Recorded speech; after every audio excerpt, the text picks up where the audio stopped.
nggak ada orang ngajak diskusi, nggak ada orang ngajak meeting. Makanya di buku ini disebutkan bahwa kantor malah adalah salah satu productivity killer terbesar di dunia.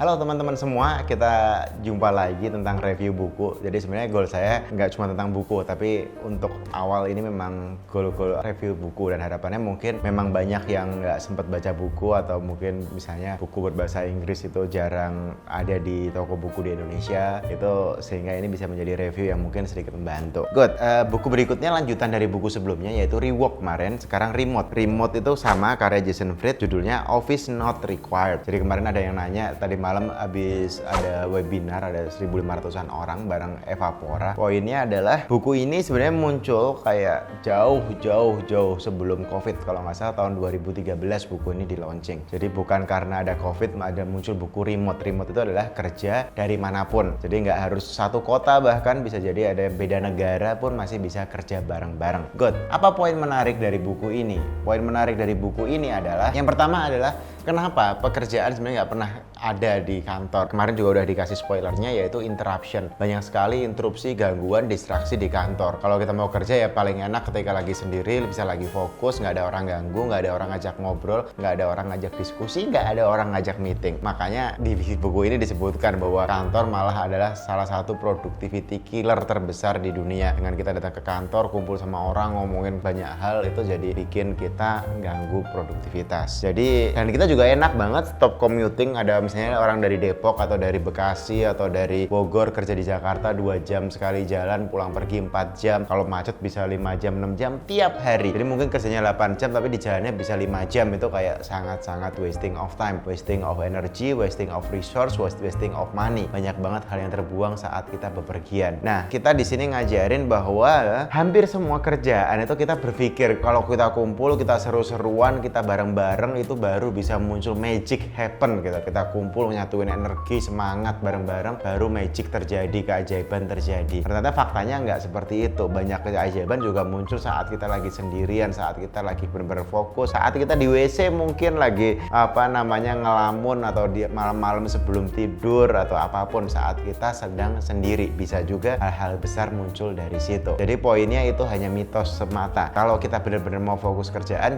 malah lebih bagus ketika kita benar-benar kerja sendiri, ngerjain apa yang perlu kita kerjain. Briefing pun di buku ini diajarkan tidak harus ketemu, bahkan kalau bisa tidak boleh chat itu misalnya WhatsApp, Telegram, SMS. Nggak pernah ada yang SMS ya sekarang. Tapi poinnya adalah jangan pakai sosial media ataupun chat. Kenapa? Karena kalau chat itu misalnya saya nanya ke si A, gini misalnya Mas Agung, saya nanya, halo Mas Agung, lagi gimana progresnya? Mungkin 10 menit lagi dia jawab, terus habis itu aku jawab lagi, habis itu dia jawab lagi, aku jawab lagi. Kalau ada 5 orang, tiba-tiba ini jalan bisa 3-4 jam selesai, nggak kerasa, karena itu nggak pernah selesai. Dan si orang yang menerima pesan itu juga ngerasa kayak harus balas secepatnya, sehingga mengganggu jam kerjanya dengan rapi. Nah, poin di sini adalah kalau mau kontak-kontakan via email aja. Email itu adalah ketika bisa ngomong panjang kali lebar kali tinggi, terus balasnya juga nggak harus saat itu juga, bisa jadi sore hari atau besok paginya, tapi dia punya waktu untuk memikirkan jawabannya, dan jawabannya juga lebih bagus. Ketika dijawab juga lebih terarah, lebih fokus, lebih hasilnya lebih compact, bukan cuma sekedar tanya jawab ngalir, nggak ada ujungnya, nggak ada hentinya, nggak ada poinnya bahkan. Tapi kalau kita pakai email, beneran aku mau nanya ini gini, menurutmu gimana, atau kita nge-briefing sesuatu, delegasiin sesuatu, ada bekasnya juga di email. Itu jauh lebih menarik. Good. Berikutnya adalah kalau kita nyari talent terbaik itu bisa dimanapun, tidak hanya di kota tempat kita tinggal. Saya dari Jogja, bisa jadi saya dapat desainer dari Bandung, bisa jadi saya dapat sales terbaik di Jakarta, bisa jadi saya dapat programmer dari Lombok, dan seterusnya. Itu bisa terjadi banget. Apalagi kalau kita misalnya kantor kita di kota kecil atau kabupaten kecil atau pulau terpencil gitu. Itu sebenarnya kita bisa mengakses resource terbaik tidak hanya se-Indonesia tapi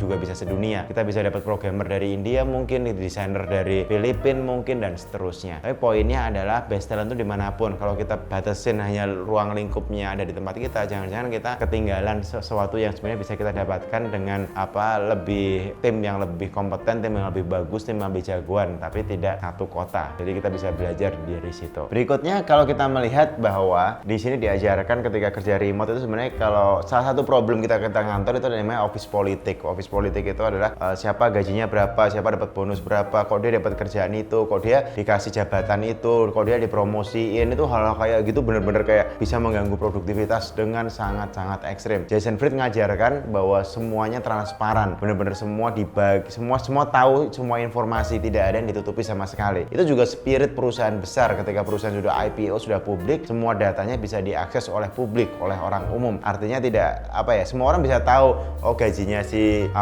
CEO berapa, pengeluaran dia buat iklan berapa, semua tahu itu, sehingga keuntungannya berapa, ruginya berapa, kalau rugi asetnya berapa, semua tahu itu. Nah, kalau kita mau belajar dari perusahaan terbesar di dunia ya udah kita transparan aja, dan itu hawanya jadi kayak semua orang membicarakan fakta yang kita tampilkan. Bukan berarti kalau misalnya kita nggak kayak gitu, semua orang bisa jadi membicarakan asumsi, persepsi, ngegosip. Oke, terakhir saya dari kemarin videonya panjang-panjang, sekarang pendekin aja. Terakhir adalah kita harus bisa memahami bahwa yang namanya evaluasi atau productivity atau keberhasilan seseorang harus dilihat dari outcome-nya, dari output-nya, dari hasilnya, dari result-nya, bukan dari kehadirannya dia di kantor. Dia bisa jadi nggak hadir di kantor 2 minggu, tapi dia produktif, hasilnya muncul terus, resultnya muncul terus. Itu jauh lebih bagus dibandingkan ada orang yang datang terus ke kantor pagi, siang, sore sampai malam, lembur,